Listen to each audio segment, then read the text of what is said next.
പ്രകാശും ആന്റോ ആന്റണി എല്ലാം കൂടെ നിന്നിട്ടാണ് പാർലമെന്റിന്റെ മുന്നിൽ പോറ്റിയെ കയറ്റിയത് പാട്ട് പാടിയത് അല്ലേ?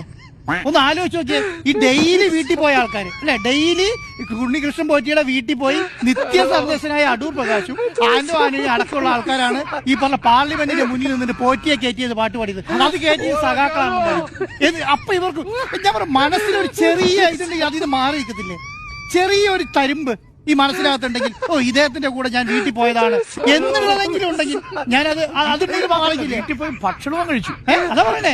അല്ല, അതെങ്കിലും ഉണ്ടെങ്കിൽ അതിന് മാറിയിക്കില്ല. നന്നില്ലല്ലോ, കൂടെ ഒന്ന് പാടി അല്ലേ, കൂടെ ഒന്ന് പാടി. അപ്പം അല്ലെങ്കിൽ കൂടെ കേരളത്തിൽ നിന്ന് 19 MP മാരുണ്ടല്ലോ, 19 MP മാർ UDF-കാരാണല്ലോ. എന്നാ കൂടെ നിൽക്കുന്നവരാണ് വേണം, അത് വേണ്ടടാ.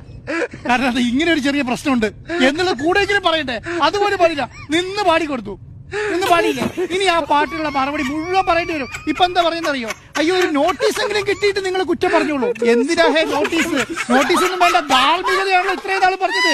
കേരളത്തിലെ രാഷ്ട്രീയക്കാർ മുഴുവൻ പറഞ്ഞത് ധാർമ്മികതയുണ്ടെങ്കിൽ, ധാർമ്മികത ഉയർത്തിപ്പിടിക്കുന്നുണ്ടെങ്കിൽ നിങ്ങൾ എന്ത് ചെയ്യണം? നിങ്ങൾ എന്തിന് ഉണ്ണികൃഷ്ണൻ പോറ്റിനെ കണ്ടു, എന്തിന് അവരുമായിട്ട് ബന്ധം സ്ഥാപിച്ചു? ഈ ധാർമ്മികത അടൂർ പ്രകാശും ആന്റോ ആന്റണിയും സോണിയാഗാന്ധിയും KC വേണമെന്ന് പറഞ്ഞാൽ കേരളത്തിലെ കോൺഗ്രസിന് ധാർമ്മികത കാര്യം പൂർത്തിയാവും.